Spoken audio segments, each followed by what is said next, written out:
help to resources and local ownership. Local ownership. Local community ownership. Local. Do you want to introduce Aid and then I'll introduce Right. Desarda? Hmm? He'll introduce, Count is the president of Aid. He'll introduce Aid and I'll then introduce you and you can start. Do you want to bring the table a little forward or cannot? Yeah, हाँ नहीं बहुत नज़दीक के साथ में बैठेंगे Or maybe you can bring your chair. As you wish, please. Hi, hello everybody. My name is Pavan Vaidyanathan. I'm a volunteer with AID Boston. AID stands for the Association for India's Development. And we are a charity based in the US.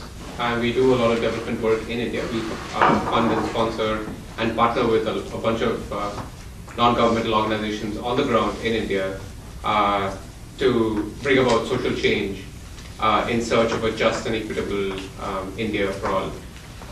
So the Boston chapter meets every week here at Harvard at the Science Center every Sunday between 2 and 4. And we discuss projects and initiatives and events and so on. And you're more than welcome to stop by and visit us at any one of the following Sundays. Tomorrow we're meeting, as a matter of fact. So I welcome you to come and check us out if you have the time. 8 volunteers will be in the room. A few of them are late, unfortunately. But we'll be in the room, so if you have any questions and so on, please feel free to talk to me. Thank you. Thanks, Pavan. And thank you, sir, for coming and talking to us today as well. We're really proud. So as Pavan said, this is the Association for India's Development, which is presenting a talk by Mr. H.M. Desarda, Professor H.M. Desarda. And the talk is titled, The Challenges of Equitable and Sustainable Development in India. I've written it down. Professor Desarda is an economist focusing on issues of land, water, energy, employment, and environment in India. A member of the Maharashtra State Planning Board. Maharashtra is the western state of India. In the late 1980s and early 90s, he chaired the 8 5-year plan study groups on agriculture and horticulture and on irrigation and flood-control. He served, among other things, on the Maharashtra State Water Conservation Council, 1991-1994, the State Employment Guaran Council, likewise 92-93, the Study Group and Steering Committee of the Planning Commission of India, 2004 to 2007, for 11th 5-year plan. He is the Vice President of the Maharashtra State Famine Eradication Committee, and in 2010 was nominated by the President of India to the Executive Council of the University of Hyderabad. He is coming to the US via Rio, the Rio 20 conference, which was held in Brazil recently, and he presented a paper there entitled The Challenge of Harmonizing Economics, Ecology and Ethics, a Gandhian Perspective on Greening the Economy. I have a much larger biography of Professor Desarda also. I can circulate it, very impressive, but this is the shorter one, and with this I will hand the floor to him. He will speak for about half an hour. If you have any pressing questions, do interrupt, ask. Otherwise, we'll have a question and answer session afterwards. Professor Desarda. Okay. Do you want to sit or do you want to stand or? जो भी है. Okay, so please. इसको देखना पड़ेगा. Yeah. Okay. Thank you, Uman. Friends, I am really very happy to be here, and not just formally saying it, because the other day in Jaspalji's house I met few friends. Some of them, they are here, and as he said that I have come via Rio plus 20 conference, and all of you know what it is. In fact,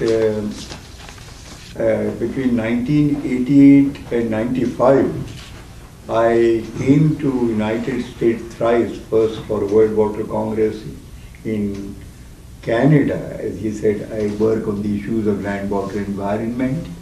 And then in 1991, again like this, for a seminar on water in Mexico.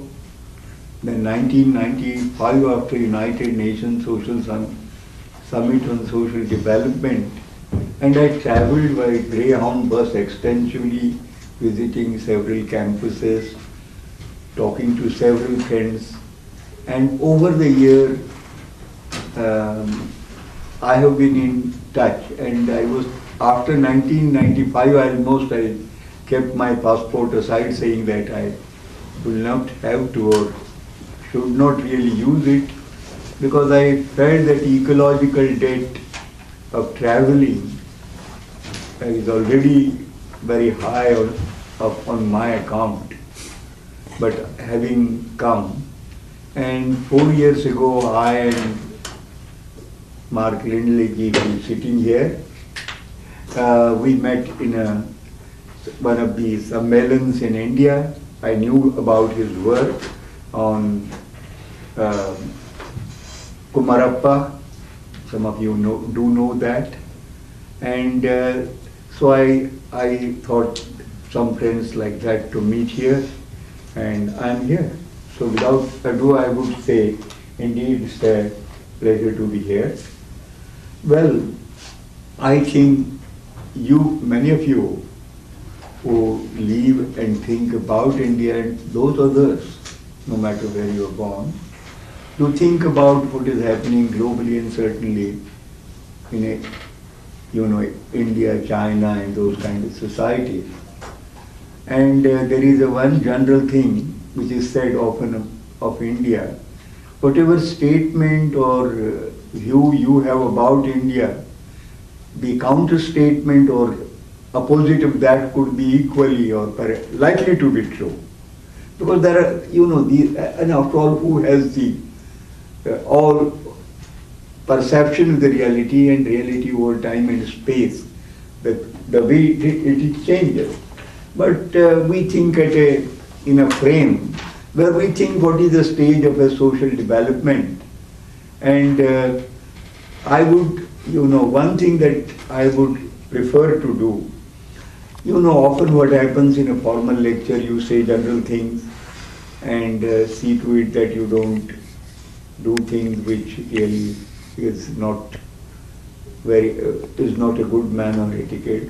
I won't do anything of that, but for the sake of the courtesy, we should not sacrifice the truth which happens in a short meetings, and people expect something more.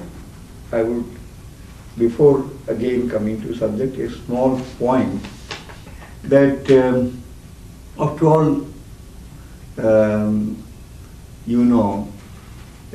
even the economist whose name is very much invoked and for many often wrong reasons, Keynes, he had said years ago that after all, what is the role of development, and we're going to talk about development, is to increase the possibilities of civilization for our grandchildren.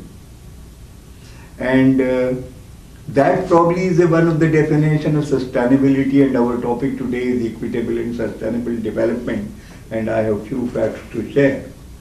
And he said that, not in the same context, but in other contexts, whenever he said that there is enough knowledge, but where do you go from analysis to action?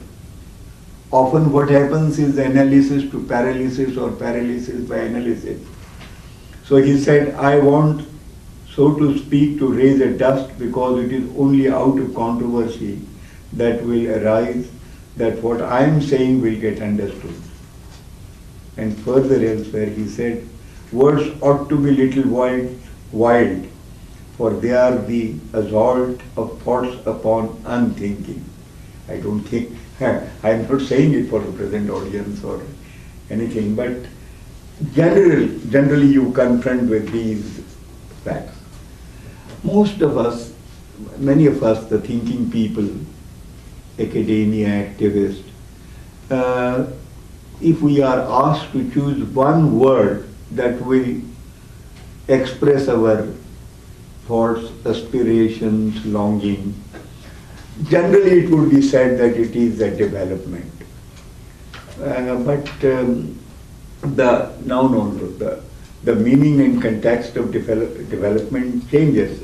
And these days, and we in India after 1991, after so-called new economic policy, are more intensely feeling it, is that growth is development, and there is an obsession with the rate of growth, whether it is India or China today. And there was a usual joke that earlier 3.5% and now to 7%.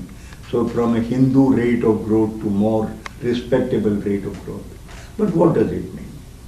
I think development, if it is to mean one thing, it is much more than a growth. Growth may be in some ways necessary condition, but often is not in the context of the today. And and certainly not the GDP numbers. And if GDP numbers, that is, and that means again a market economy and supply side approach to economics is something that is not really what we, the people who want pro-people development, people-centered development would like to happen. But we do agree that ये आगे कैसे जा रहा है थोड़ा The arrow pointing down. Huh? Yes, I'm sorry. This arrow. Oh yes, I had to press little hard, not going up. I'm sorry. Yes, yes. Okay. Equitable and sustainable does convey a meaningful, category to talk about development.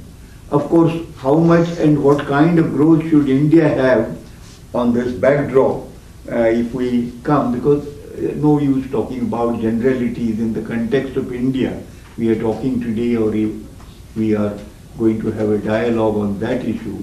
Then you would say, I mean, how much and what kind of growth? I think rate of growth is less important than the structure of growth. And how much growth, then there are two things. One is there is the exponential rate of growth of population, and often it is pointed out, if you take care of population, other things will be all right. In India, that used to be said. And still people continue to say that. But how much growth of per capita consumption is equally important, because given the number and population of India, 1200 million or 120 crore, 24 crore in fact, 124, you will find that there is a kind of emerging middle class. The consumption of the 300 million people is such, it may not be equivalent to American, each 300 million cars for a 300 million people, or 350 million car for 300 million. But it is going in a way, the way it is increasing, the per capita consumption of the rich and middle class in India is increasing phenomenally. And at the other end, if we want economy to be equitable, and what is the meaning of that equitable? We can say, sir, what is the characteristic of that equity? It's not, we are not talking of equity, equitable, equal, there are some nuances we using it. But certainly would say no starvation, death, no poverty-induced malnutrition, no poverty or debt-induced suicides, and 25 lakh or 2.5 million farmers have committed suicide in the last less than 2 decades, about 15 years.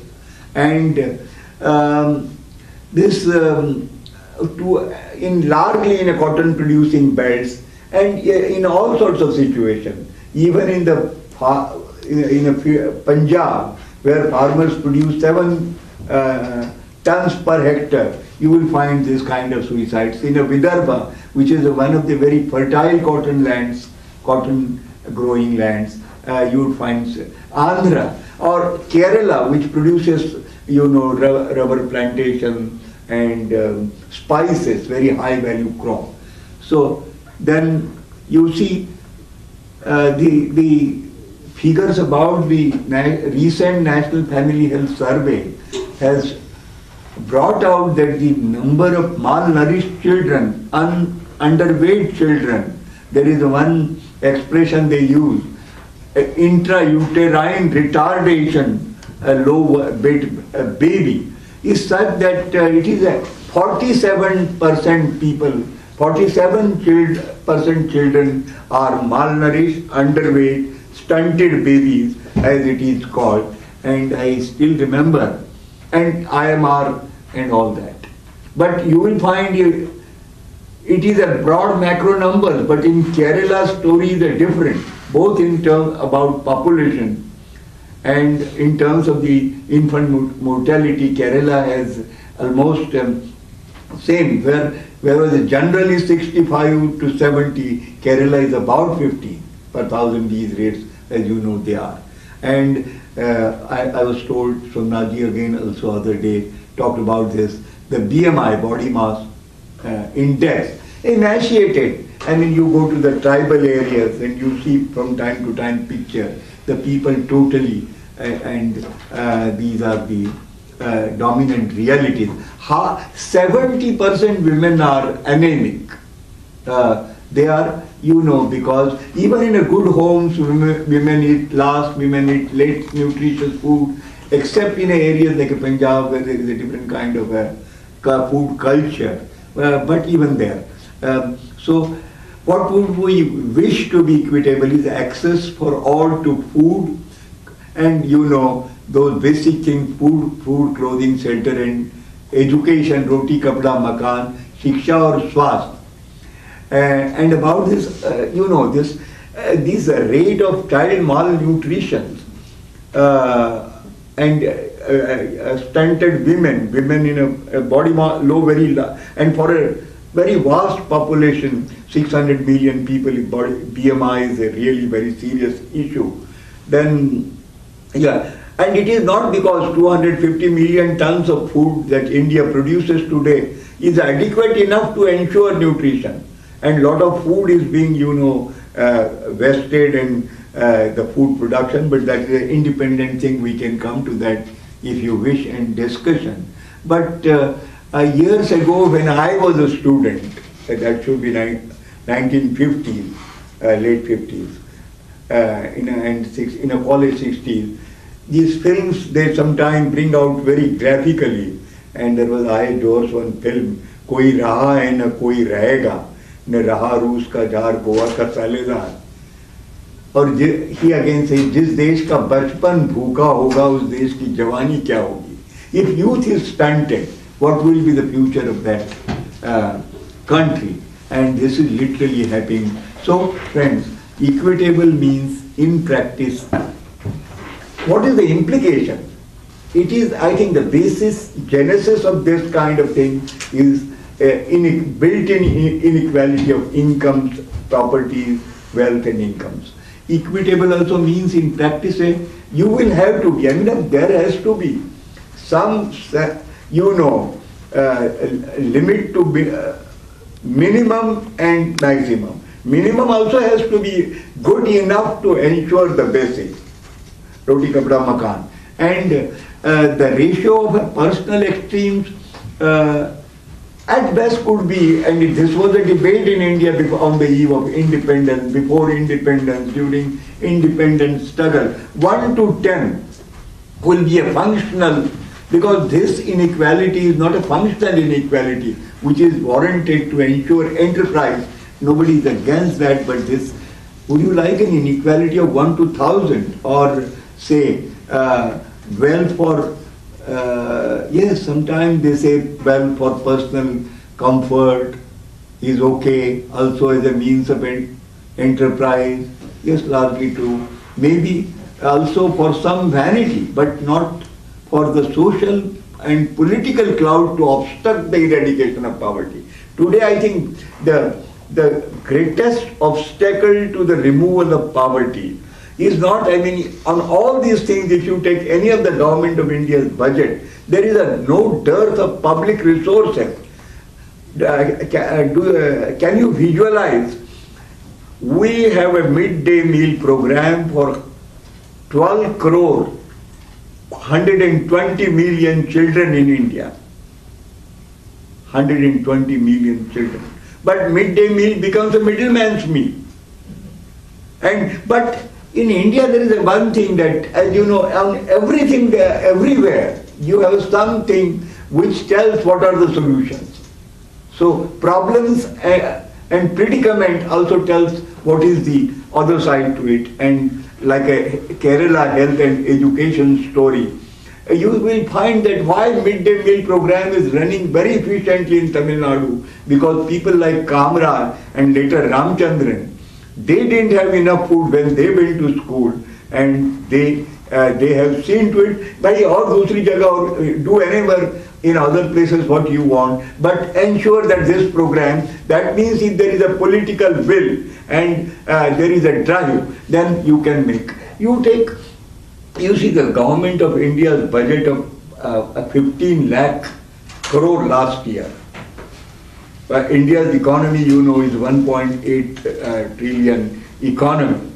But if you take, in purchasing power term, it's the 4th largest economy. But if you take, then for each of that, the money that you spend on water, sanitation, education, there are positive schemes like employment guarantee. The amount is sufficient enough to ensure, the basics to one and all. Amount of money that gets spent on school, health, education, basic of course, and even food. Public distribution system, we spend annually close to 90,000 crore rupees. And the subsidies on the oil, the fossil fuels, they are about 1.5 lakh crore. And if you look to the Government of India budget, then this gives the idea what is wrong, but then we can talk about in the discussion. In the Republic of India, I think that here is the real crux of the problem. The income distribution, which was largely, in proportion to the workforce engaged in that particular occupation. If 80% people were engaged in farming, say in the 40s, and say it came to 60% or 55% today in some states, you had then in 1950s, on the eve of independence, and you see at the beginning, on the eve of a 5-year plan, the Republic of India, India became Republic in 1950. The share of agriculture in the national GDP was 54%. Means out of every 100 rupees, farmers and rural sector will receive 54 rupees. How can you guess how much it is today? Anybody has the idea of number? It is 15 or 16. And in a drought year, flood year, it goes down. And in my own state, Maharashtra, the industrially prosperous state, it is about 10%.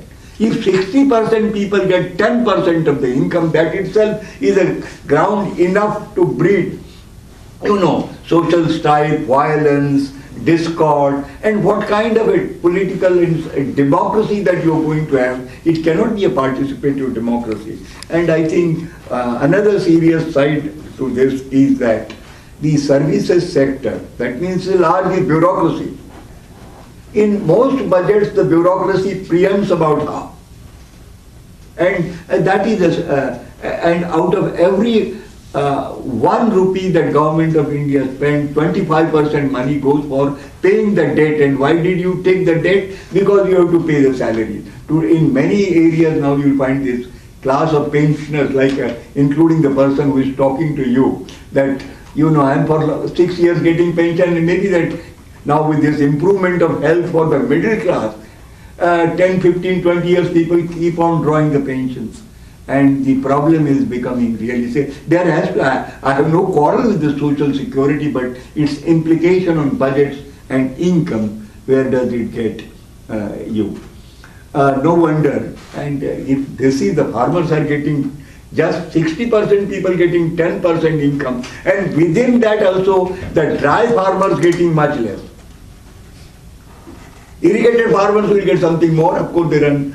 So 25 people, it is no accident. I mean, you cannot say, and often these deaths are interpreted as if they are a malnutrition death or deaths or the psychological reasons. Those factors are there.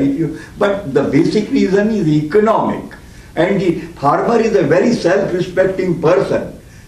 There has, in all languages of India, there is a saying, you should not die keeping your family intact. So, कर्ज छोड़ के नहीं मरना है. So I think that has been appealing, and you can understand the causes and causality of this. Of the suicides. Yes. The suicides. Suicide, yes, exactly.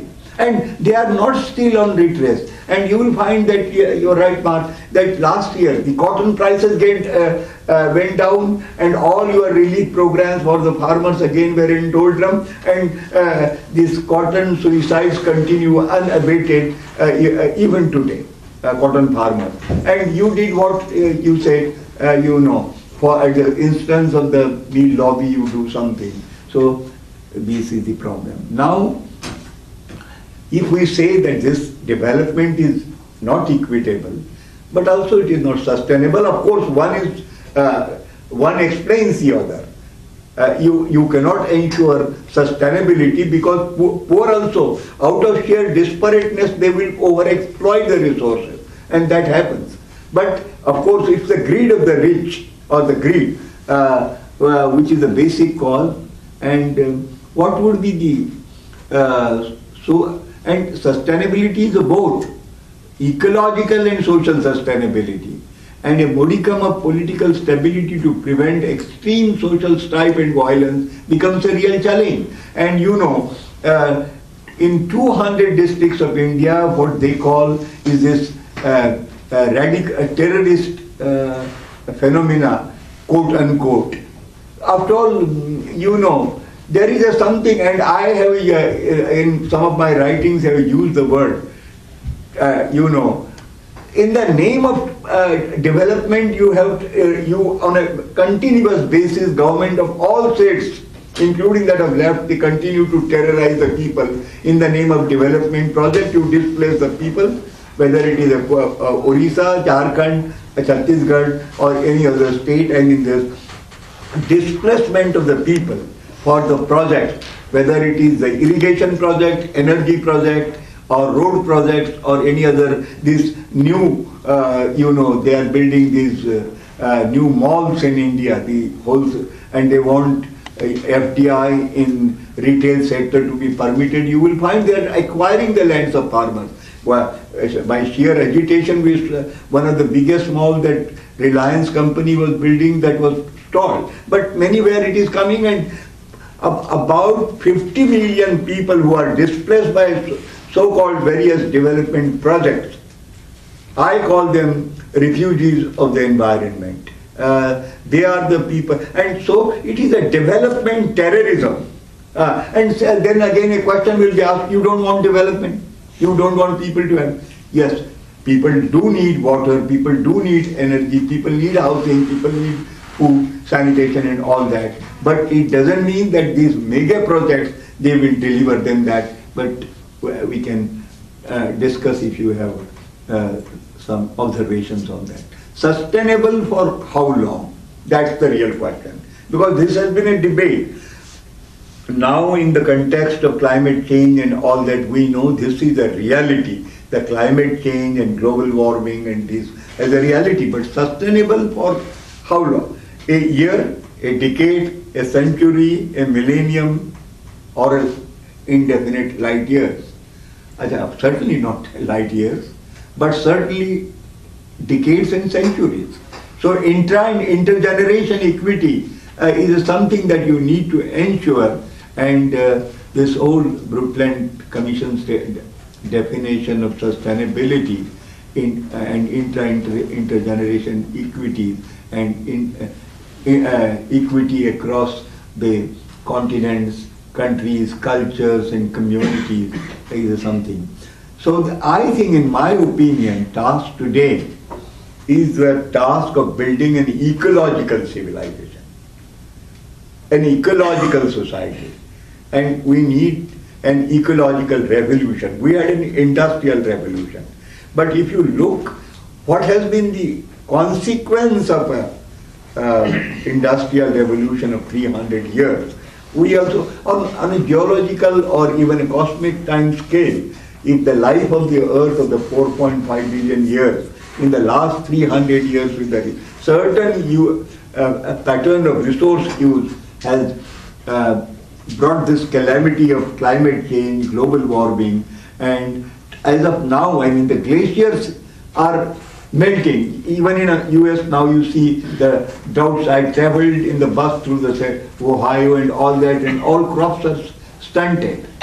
So, I mean, and implications are, what happens to Maldives, Bangladesh, and the low-lying countries, and the whole debate.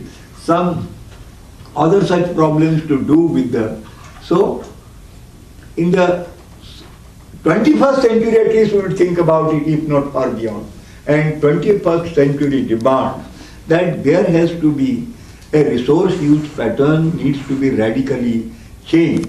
The immediate challenge is to preserve the remaining natural capital, because this whole economics, even what classical economists talked about, they are forgetting, the man, nature and society, that relationship is nowhere in a perception.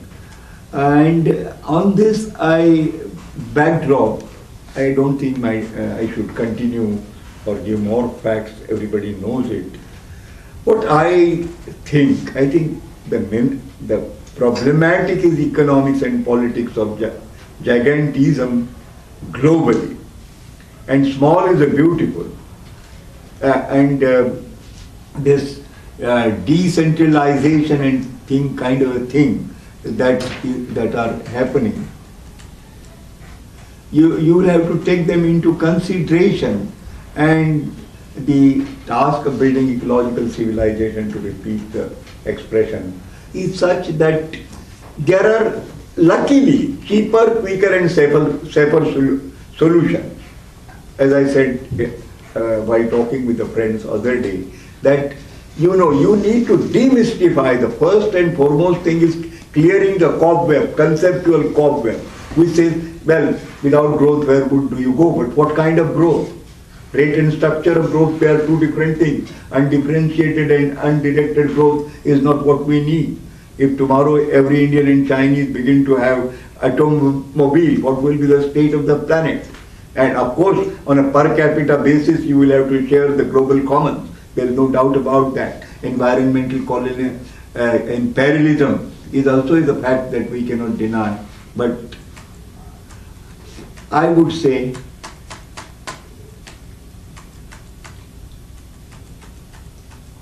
what a group like AID, since I have known about it, and you have been, and well-meaning people, and when you are really out away from your country, and when you are in a comfortable situation, you do think and think very actively on an everyday basis. I know many people are in contact with the realities there and with this means of communication, certainly so.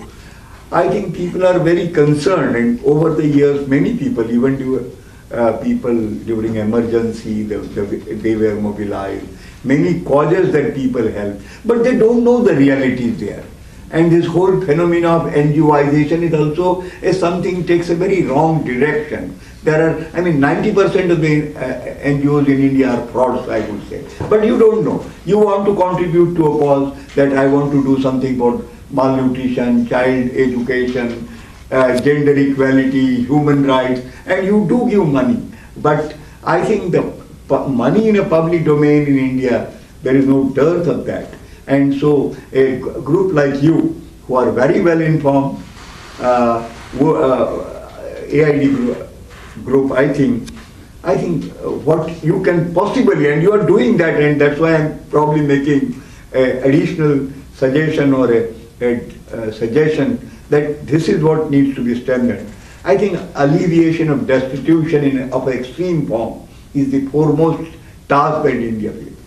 I mean, you know, if half the children are malnourished, this 300, 400 million young population in India, and you may be knowing the numbers, that about 54% of India's population, that means 65 crore people, they are below the age of 26.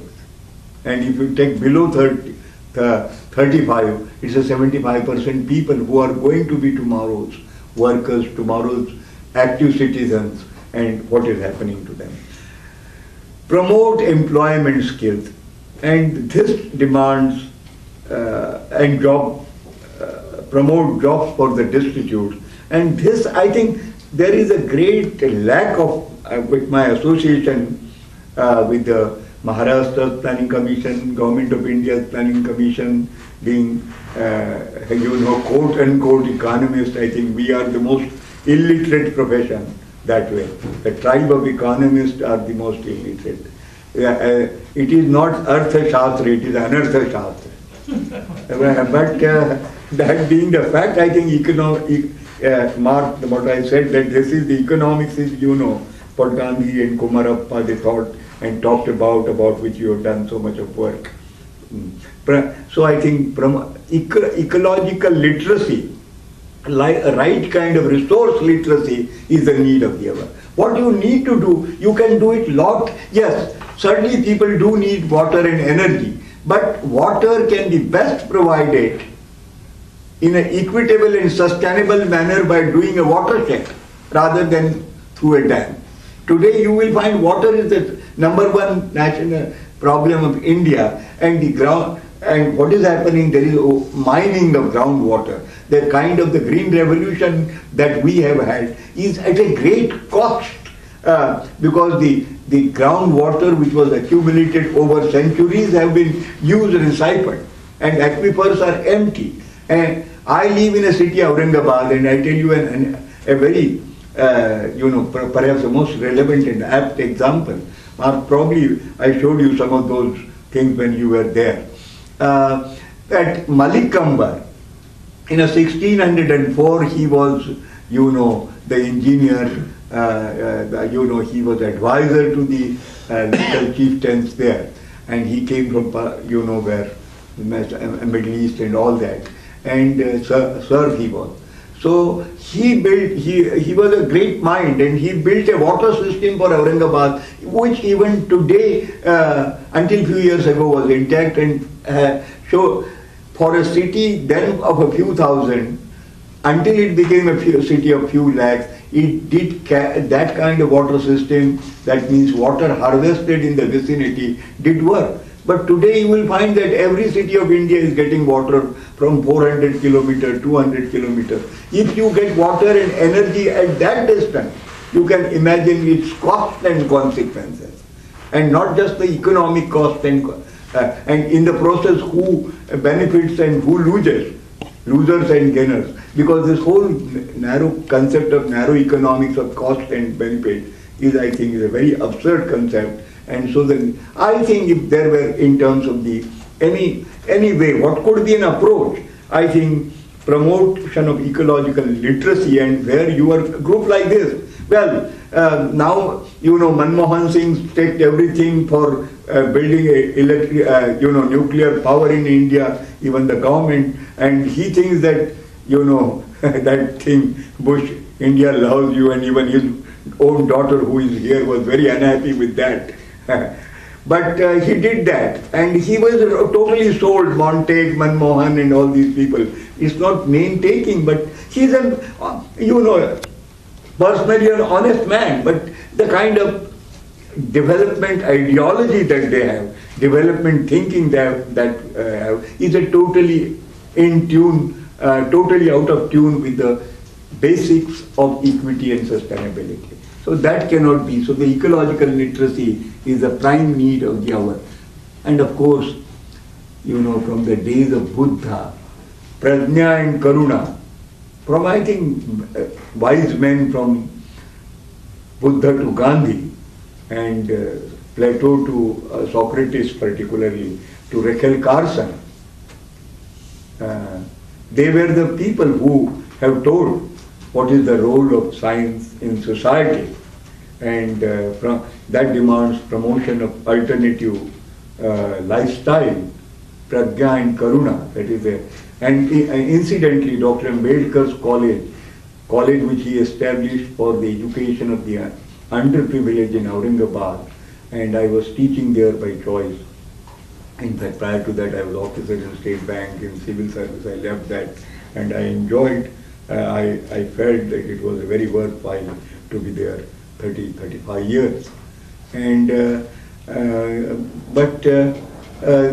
promotion of alternative lifestyle is also something that is the need of the hour, and promote alternative among the well-off particularly. This 300 million odd middle class in India, what is their dream? To be an American. Send children to America, go to America. India is now today run for two classes of people, NRI. That is, you know what it is. And you are yourself how intensely feeling the gains and losses of that. But there is another class, RNI, resident non-Indians. And much of the middle class of India is RNI. They don't relate to their padosi, their neighbor, but they talk on everyday basis here with all this. Good.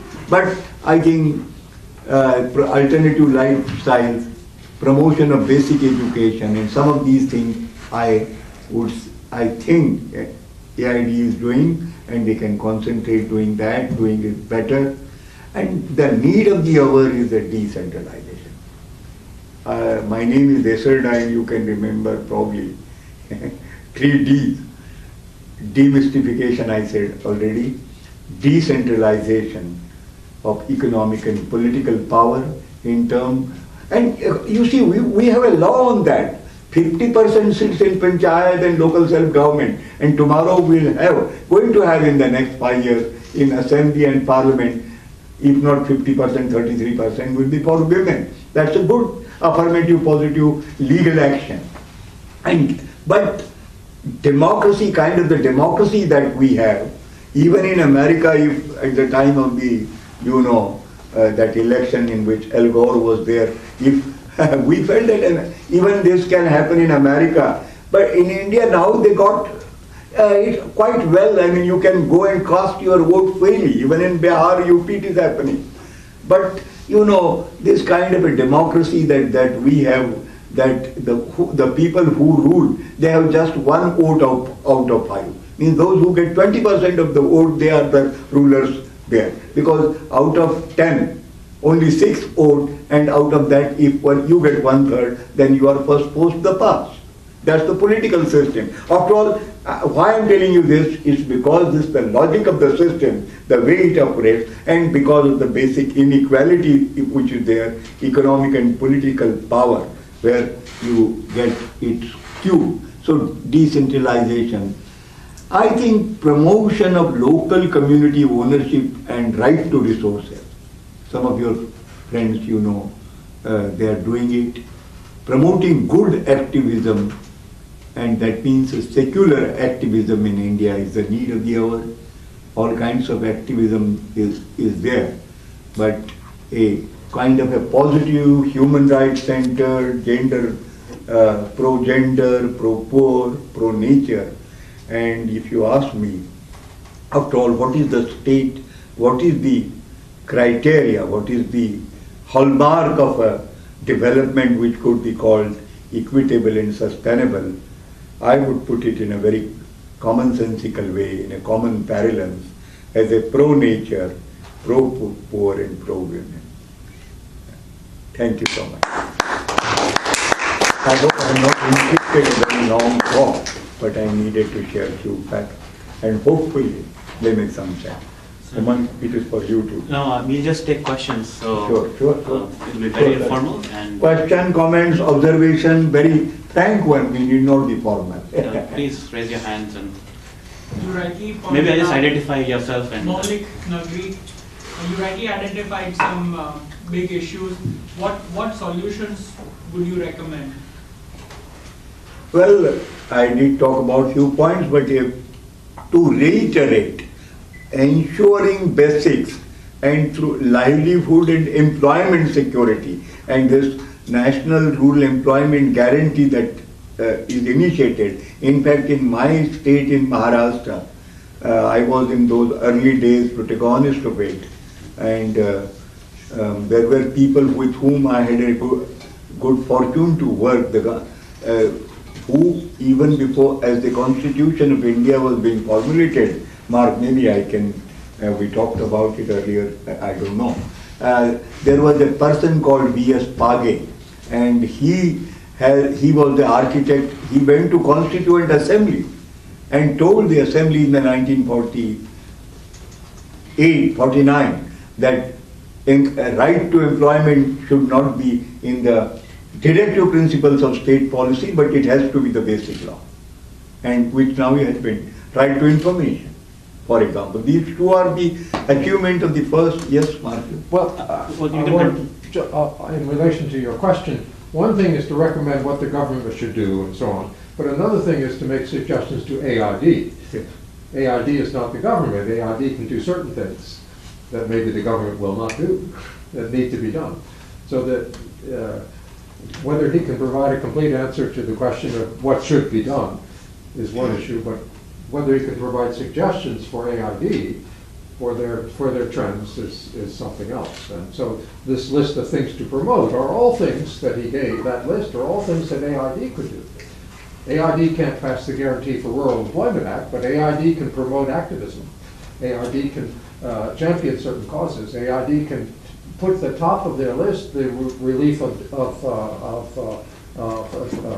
hunger problems, near starvation problems, of people with very low body mass index, for instance. Tribals are losing in this. AID can help these people get the kind of training that will make them employable when they lose their forest, as I think is inevitable to happen.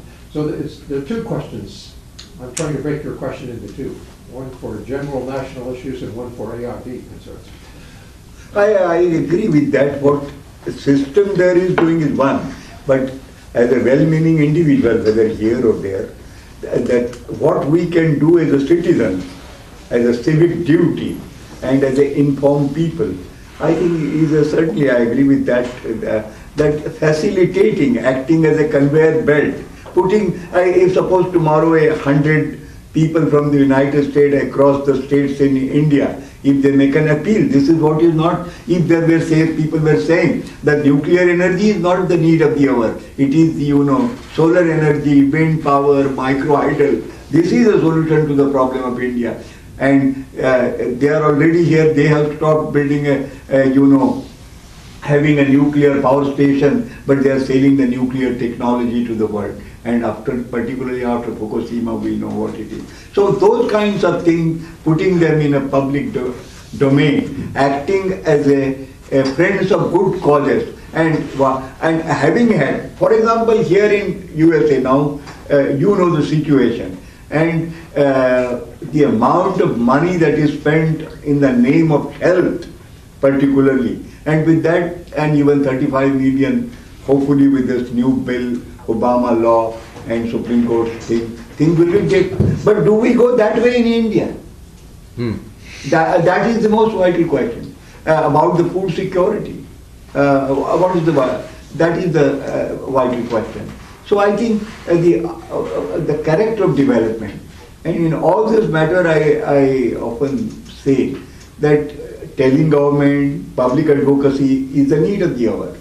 But think globally, act locally. This has been said over the years, and I would add very humbly, respond personally, do something. There are many things, many causes, the eco-friendly ways of promoting it that you can say. And after all, if this whole packaged foods, the water markets, shop till you drop kind of thing that is happening to the society here. I think these are some of the areas where you can contribute, and I think we can take other question in debate. Yeah, question. Yes. I was unclear on which demographic you meant when you talked about the non-Indian residents. Non? Resident non-Indian, resident non-Indian. Oh, NRI, yes, we, much of us, including probably me, we in India think that what is the, growth and development is what happened in Europe and America. She wanted to know which demographic. So which people are you talking of? Can you just locate? Yes. No. It's a very, in general, the middle class in India which is on right. If you talk to the university professor, I give you a very, very simple example. If you go to PAU, Punjab Agriculture University, it has been, they were at the forefront of Green Revolution. I have known the great scientists and all that, who would go early in the morning, walk in the field and all that. And now you go and see 500 cars in the campus of the, in Aurangabad city, you take it as a kind of a characteristic sample. That there was a news that 100 Mercedes cars are being bought by the Aurangabad citizens, where there are not even lanes to walk. So, this whole class of people, these 5-star hospitals which are built, these management schools which are built, so this is a very atrocious development, the malls which are created. Well, years ago I have gone to the Minnesota where the Mall of America was built. I had written that time malling of minds. This is all smalling of minds that is going on, smalling. So I think, and I'm sure, which part of India you come from, man? What is your name? Sorry, I didn't introduce myself. Neela. Neela. And I'm originally from Chennai. Neela from Chennai. Chennai. You see, it's a post garden kind of people who live in post garden and their lifestyle. So I think, and in middle class in India, here the middle class has to at least have to work in their home. In India, you get all kinds of people to work for you. Driver for 3,000 rupees a month and a house maid servant for 2,000 rupees a month for 10 hours and all that. So I think this is the middle class whom I call resident non-Indians, who live in India, but the car that they want, the food that they want to eat, and all those kinds of things, their perception is something very quixotic. Well, do you get it now? I get it. Mark, did you have a question? Observation. In the last 2.5 weeks, I have heard 2 statistics that have changed my view and given me a sense of information about what's going on. One is the information that Somnath gave with the issue of the body mass index, and people in India that are emaciated. Yes. So many of them. I've seen them, but I haven't seen the statistic. I've seen some of these people in India. I haven't seen the statistic. There are not only many malnourished people, but there are more and more of these emaciated people coming along now. The background impression I had was that there had been a great increase in famines in India in the second half of the 19th century. This is on the basis of that famous book, Famines in India. And then there was the Great Famine of the 1890s, and then the one of the 1940s. But that after the Bengal famine, everything had got better. You weren't having people dying of starvation in India. You were just having malnutrition, and starvation deaths had been eliminated in India. That's the impression I got, except when the people from Bangladesh came over to Calcutta during the war. But it's coming back. It's coming back, the starvation deaths. Somnath told us about one that he saw a couple of weeks ago. And the other statistic that impressed me is the 250,000 suicides of farmers. Yes. When a farmer who is very poor commits suicide, it's because he's looking at the prospect of starvation deaths for his family in the next generation, maybe. Yeah. So it may not be quite, the statistic of starvation deaths may not be where it was in the 1870s, but the record, the negative record of what the government is achieving in India is just as great as reflected by these suicide deaths. So you put those two things together, and you see that what's happened since 1991 Do you see? has a very big negative aspect to it for the people of India. This is a way of rejecting the image of, all the prosperity that we created since we rejected the horrible old system under Nehru. That's the standard narrative today. It's wrong. It's belied by these statistics, the body mass weight index and the high rate of suicides among some of the farms. Before I take the question, Professor Desarda had his notebook going around for sign-ups. Is this circulating? Or? Just for my Okay, information. can you just pass it around? I think Somnath can amplify what I said. Did you have a point, comment or something? Yes, see. Can you introduce yourself and just?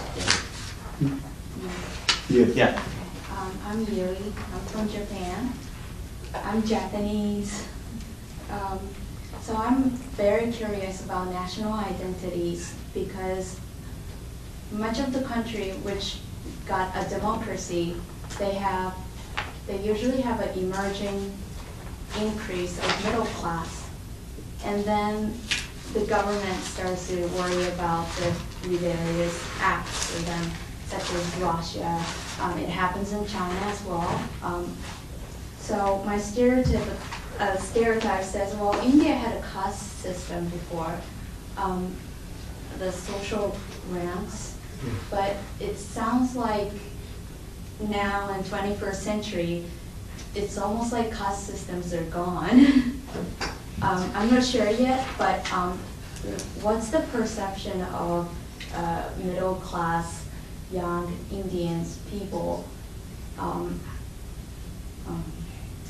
how they perceive themselves? Like you said, people wants to be American. Probably it means more materialized, more rich. And actually I have lots of Indian friends who wants to be stereotypical American girls, which sounds ridiculous for me, but how they think in a modern time. So did you have two questions? Did you have a question about the caste also, or what exactly was? I'm curious about national identities in Indian people right now. How do they think and how do they relate to caste, or what do they think of caste? Yeah, do they want to retain the culture they have, or they just want to forget and change drastically? Mark would add, but I would say that because he has also looked into this issue very carefully. Caste, in earlier form, that is a practice of untouchability. Some people are outcast. By law, this is the one thing that India has done, and this is, that from the day one, the untouchability was a crime, legal crime. Of freedom. Practicing untouchability. And second thing, affirmative action not only as a guideline, but built into constitution. And that is the Ambedkar's, in a way, contribution. That 25% of the seats in admission, the jobs reservation, seats in parliament and legislature, they are reserved for the people who come from the underprivileged classes. And now, as I was saying, even for a women, irrespective of the fact that the percentage of women in politics, and that is true even of Japan, a number that is there is not near to their percentage in population, far below. So this is a one thing. But today caste is a more economic and political weapon rather than a social discrimination thing. Because if you are contesting election and if you belong to the caste which is a majority there, then you identify with it. You understand the political process? Maybe that you don't have any information, but this is how it happened. Caste over the years, caste becomes a, you were yesterday belonging to a caste, you become you rise above in that ladder, you become a class. And this relationship between caste and class is something very, very interesting phenomena and required to be understood. And this aspirations of the middle class, what you said, is a fact that the people want to look westward, people want to look to their idea of a good life. Is that what, when you have all this, which is a good... For me, your paper or theory is kind of like antagonized with that theory, because Gandhi's equality system, or I read about the Mother Teresa about equality, that's more like an Indian culture. And if you're going for a westernized idea, like economical, financial strength gonna be the next caste system, that sounds strange to me. From my paper you were looking at, and you felt that this is something which you, yes, that I don't know whether you looked at the outline synopsis, the abstract or the full paper, but whatever it is. Yes, you could be, because he perceived the whole economics in a very different way. And if you are interested in understanding here, there could be no, and since I will be going, but you can talk to Dr. Mark Lindley. He has done work on Gandhi's basic philosophy, and one of his disciples who studied here. And this little book that Gandhi wrote, I happen to carry it. So it's an occasion I should show. This 100 years ago, Gandhi made a very strong critique of Western industrialism. But Gandhi did not discard all that is the West, all that is modern and all that is industrial. He made a very strong critique. And why? Because it was a largely ecological ethical, and which is the title of my paper if you have read. So I think these are the, yes, if you do, and the whole his idea about need and greed, he explained it in a very simple, commonsensical way. World has, earth has enough for everyone's need, but not for greed. And today, the greed is so much that you want to make greed of everything, water, energy, and all that. And a kind of system, sometimes, you know, I am the one who is a computer illiterate. I don't use even a mobile phone in my country, I don't use car. And I can get away, but I won't be able to survive here. I mean, you know, kind of thing. But it has its own advantages. It has, but going beyond appearances and coming to realities, I think that's why I used here an expression. It is a challenge of building ecological civilization. And ecological civilization requires that this development to be pro-nature, pro-poor and pro-women, and living with a lot less so that others can, living simply that so that others can simply live with the less if you want to live happily. So this whole creed of consumerism, and this has been in the traditions of all societies, whether it's Chinese, Japanese, Indian, what after all has been the message of Buddha, which is in, or Confucius. It's a, you know, Buddha's one thing is that, as this is a compassion and wisdom. It's a, you know, annihilation of desire. This whole, I think, greatest thing is the challenge is the consumerism. And this consumerism cannot be sustained, the kind of consumerism, whether the rich in India or the general societies in the West are affected. Maybe we can come back to the longer question, but answer. But I know it may be in the minds of many people. So, but your observations are, I mean, really very meaningful.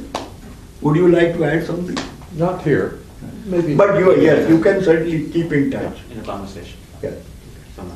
Yeah, I wanted to say that you know, the mere fact of disparity is not as disturbing as the fact that that there is a causality or a causal connection between the richness and the deprivation. Yeah.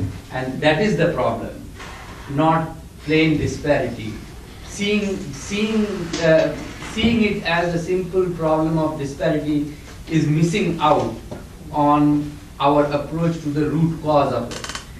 See, this emerging richness is because, along with the state, either the multinationals or the crony capitalists are able to grab natural resources. Right.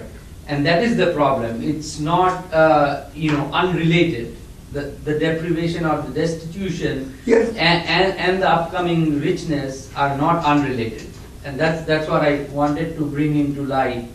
As Mark said, this statistics of 33% of Indians having a body mass index less than 18.5, or Utsa Patnaik's paper saying that an average Indian family is eating 110 kilos of less cereals every year than they were in 1990, are the telling facts of which direction it is, diverging. So that is, I think, where we have to focus to understand, and that is the point of resistance, not just disparity.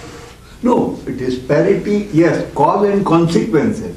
Disparity is a consequence of the causes to which we yourself referred, and I tried to say appearances are not often realities, but the genesis of this and the root cause of the poverty is that the livelihood and distress is livelihood security has been taken away, and the deindustrialization that happened during British time and the new alternatives of employment, jobless growth, after all what it is. So these are some of the factors. I think basically what we are talking are not two different things, and also I think what you said is a description. Causality of the inequality is embedded both in a social and economic structure, and by political instruments it is being perpetrated. Would you agree that this is the way of perceiving? I'll bring another question, then I'll continue. Yes, please. Not a question, something I wanted to, I don't know, not exactly disagree with you, but it's a different perspective, I guess. So, I'm an NRI. For a short while, for 3 years, I was an RNI. I tried. Don't decided NRI was better. Don't repeat. Sometimes I write comments. No. So, one thing I noticed during my stay there, which is when I worked in India for the first time, as part of the Indian middle class workforce. I do not think the caste system has gone away. I think what happened is, in addition, maybe the sharpness of the edge of the axe that we call caste system probably is blunted a little, but it's still pretty powerful in India. You can see that in marriages and across the whole spectrum. In addition, I think a new layer has added to the caste system, which is the economic one. And I think the people who are at the vertex of these two are probably the ones who get beaten the most in the whole system. And I'm pretty sure if somebody did a study like that, probably that 33% of the people whose BMI is below acceptable standards, probably will be right at that point where those two meet. So I disagree with you that the caste system has waned away in India. No. I mean, this is the manifestation of a reality in a different context. Yes, the genesis of the caste is the inequality of wealth and income, and the Chatur Varna and the theory of what they say karma vipaka, that is your sins of previous birth. Those kind of things nobody would believe in. But the practice, it is a more, caste is today economic and political instrument, and is not a social prejudice per se. But that, and all this is, one is not to the exclusion of others. But this is what they say, cumulative causation. Well, I think what you're saying is they are not referred to in the same terms of the Chatur Varna, but in my own relatives, I know people who will think, lower caste people are less smart. There's this belief which, they may not be saying that, we will believe in the Varna system, but effectively they are behaving exactly the same way. And particularly these marriages within the sects and kiths and kins, or within the same caste.